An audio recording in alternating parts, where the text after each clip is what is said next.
There's really no need for introductions, is there? But for posterity's sake, these are the Air Jordan 1 Retro High OG Chicago's in the newest variation, the Lost and Founds.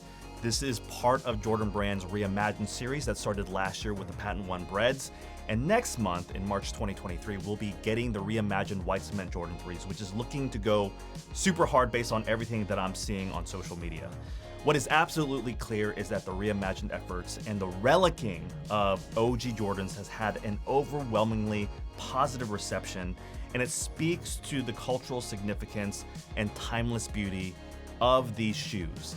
And it makes a lot of sense. This is the age of agedness, the era of nostalgia for sneakers. And while we've seen variations of Jordan 1s having this iconic red, white, and black color combination in recent years, I'm thinking about the Off-Whites in 2017, the Spider-Man origin stories in 2018, and the Trophy Room freeze-outs in 2021.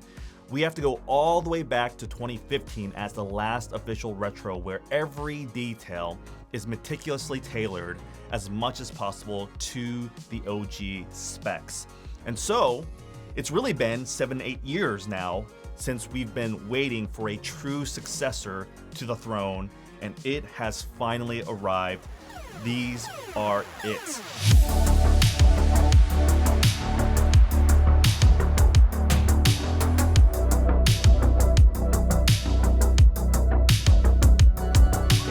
Now, when you look at this shoe, it is an unmistakable shoe in this timeless, perfect color blocking. You get that red, you get that white, and you get that black.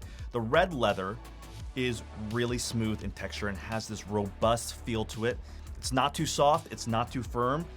A really perfect pairing on this shoe. The white panels have this slightly dried out, cracked look to them, but also retain that smoothness and feel. The black ankle collar panel, having that more extreme form of cracking to them, feels like rough sandpaper. And if you look at true vintage Jordan 1 Chicagos, you'll see that they did a pretty good job of artificially creating that same type of aging effect that would happen to a pair of shoes over several decades. When you look at that famous nylon tongue, it's off-white, it's a little bit discolored, and it's capped off by a red Nike Air tag.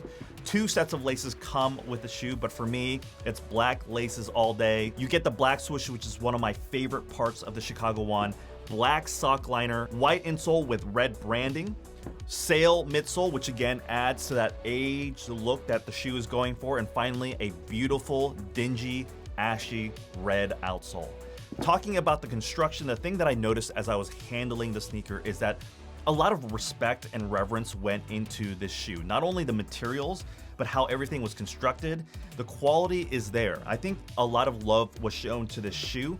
And I don't know if a lot of people are talking about this, but there is this give to the sneaker when you're squeezing it. It's like the perfect firmness, the perfect amount of padding. The softness is there. It almost feels like memory foam with how balanced it is. And some Jordan 1s feel way too thin, others feel way too stiff or mushy, and I'm sure it has a lot to do with the materials used, but every inch of this sneaker has this perfect feel to them, and I think it's a combination of the materials that they put on this and how well constructed they are. Overall, the Chicago 1 was constructed to tell us the story of a new, old, dead stock, lost in the basement of a mom and pop store, hidden diamond in the rough shoe. They gave us not only cracked leather, but an aged box with a mismatched top. You get orange top color with a black main box. And they also gave us this right here. They gave us a receipt, not unlike you would have found in the 80s from your local shoe store. Even the paper is nostalgic. Altogether, Jordan Brand got a perfectly balanced release where the shoe wasn't sacrificed for the story and the story wasn't sacrificed for the shoe.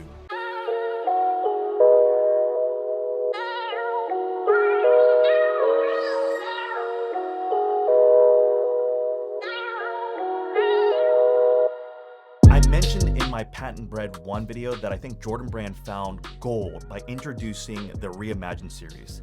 It was a riskier strategy and definitely much more difficult to pull off correctly. We gotta remember to do pre-aging correctly and do a really nice job of that artificial relicking to a mass-produced product like this is extremely challenging and requires a much more complicated process than just a brand new looking sneaker. We're getting aged sneakers now because the technological power that shoe manufacturers have allows them to create higher quality products because that's what's needed to make these actually stand out.